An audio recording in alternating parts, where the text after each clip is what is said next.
Right, diving right in today. We're going deep on deep learning. Gotta love a good deep learning deep dive. Yeah, today's paper, it's a big one. Identity mappings in deep residual networks. It's kind of a legend in the field. Oh yeah, this one shook things up. Everyone was talking about it. So, for anyone just joining us, maybe not deep in the deep learning world yet, let's start, well, simple. Say you're building one of those AI image recognition things, right, to tell apart different dog breeds. Right, like how to tell a Chihuahua from a Great Dane. Exactly. You'd want your neural network to be amazing at spotting those tiny differences. And for that, you need depth. Not just a few layers in your network, but potentially hundreds, even thousands. Wait, so the deeper you go, the better the network? Theoretically, yeah. More layers mean more complex features it can learn. Problem is, training those super deep networks, it used to be a mess. You'd run into this thing called the vanishing gradient problem. Vanishing gradients, that sounds kind of spooky. It's like a game of telephone, but with way too many people. The message, by the time it gets to the end, it's garbled. Okay, so in the neural network, that message is what's telling it how to learn. Yeah, how to adjust those connections. But the signal, it gets weaker and weaker as it goes back through all those layers. So the early layers, the ones getting the raw image, they're basically in the dark. Exactly. They don't get good feedback, so they don't learn as well. Like they're stuck with that bad game of telephone. Not ideal. Yeah. And that's where these, what were they called? Residual networks come in? ResNets, yeah. They were designed to fix that whole vanishing gradient mess. Instead of just passing info straight from layer to layer, they've got these shortcuts, skip connections, like someone in that telephone line shouting their message over a few heads to make sure it gets through. I love that analogy, bypassing the whispers. And the residual unit, that's the heart of the ResNet, right? Yeah, like it's building block. It's got two paths, the regular one through all the layers, and then the shortcut. Best of both worlds.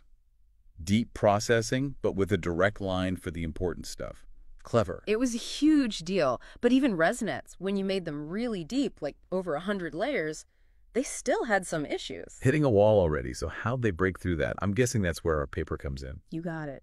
And it all comes down to this idea, might sound kind of basic at first, but it's huge: identity mappings. Identity mappings, all right. Sounds kind of mysterious. Lay it on me. More like surprisingly simple, actually. Think back to those shortcut paths in ResNets. Identity mapping just means you keep them clean, direct.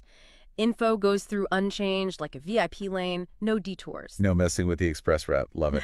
But did they actually, test this out, see if it worked? Oh, big time. This paper's got experiments galore. They tried tons of ResNet variations, different depths, some over 100 layers, even one that was 1,001 layers. Can you believe that? 1,001. Yeah. That's wild. Right. And the thing is, anything they did to mess with that shortcut connection, it backfired. Scaling the signal, adding baits, even dropout, which is usually good to prevent overfitting, all made it worse. So, trying to improve the VIP lane just created a bottleneck? Exactly. Hands-off was the best approach. Identity mappings, keep those paths clear. That's the lesson, especially for the really deep networks. Got it. Identity mappings, key takeaway. Yeah. But they didn't stop there, did they? There was that whole pre-activation thing, too. Sharp as ever. That's another one where a tiny tweak made a huge difference. Before this paper, you'd usually apply the activation function, like ReLU. Think of it as adding nonlinearity. You'd do that after combining info from the regular path and the shortcut. So like a filter at the very end before going to the next layer. Right. But this paper, they asked, what if we move that activation to the beginning of the residual unit, before the weight layers? Pre-activation, they called it. Might seem minor, but... It totally changes how things work sometimes. Yeah, like rearranging the furniture, suddenly the whole room flows better, Yeah. And for these networks, pre-activation, it was a game changer, especially for those super deep ones. So similar idea to the identity mappings, making sure info flows smoothly. Exactly. Moving that activation function to the beginning before the weight layers, it keeps the signal clean, especially on that shortcut path.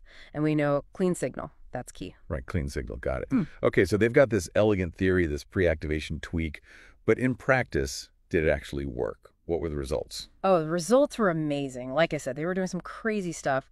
They trained a 1,001 layer ResNet, tested it on CFAR 10, you know that one. Yeah, that's like the standard test, right, for image recognition. Yeah, the benchmark. And with their new architecture, they got the error rate down to 4.62%. 4.62%. Wow, that's incredibly low. I mean, for those of us who aren't, deep learning whiz kids.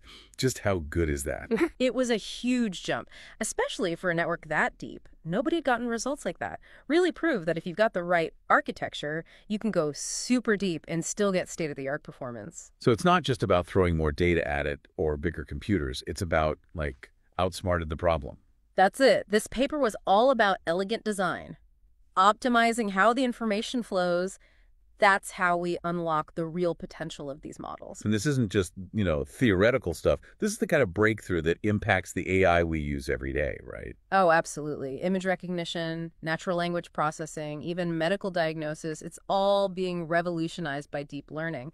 And this paper, it laid the groundwork for a lot of it. So big takeaway for our listeners today, what should they be thinking about? I think what's really cool about this paper is that it shows how powerful elegant solutions can be. Sometimes the most impactful breakthroughs come from tackling those fundamental challenges, really nailing the basics. Keep it simple, right? And in this case, keeping that information flow clean, direct. It led to a revolution. All right, fascinating stuff today. Listeners, we've explored identity mappings, pre-activation, really dove deep into how to make deep learning even deeper. But here's a thought to leave you with. If this idea, this clear, efficient flow of information, if it can have this much impact on AI, where else could we apply it? Could this be a key to designing better systems, not just in computers, but anywhere? Something to think about. Until next time, keep those deep dives going.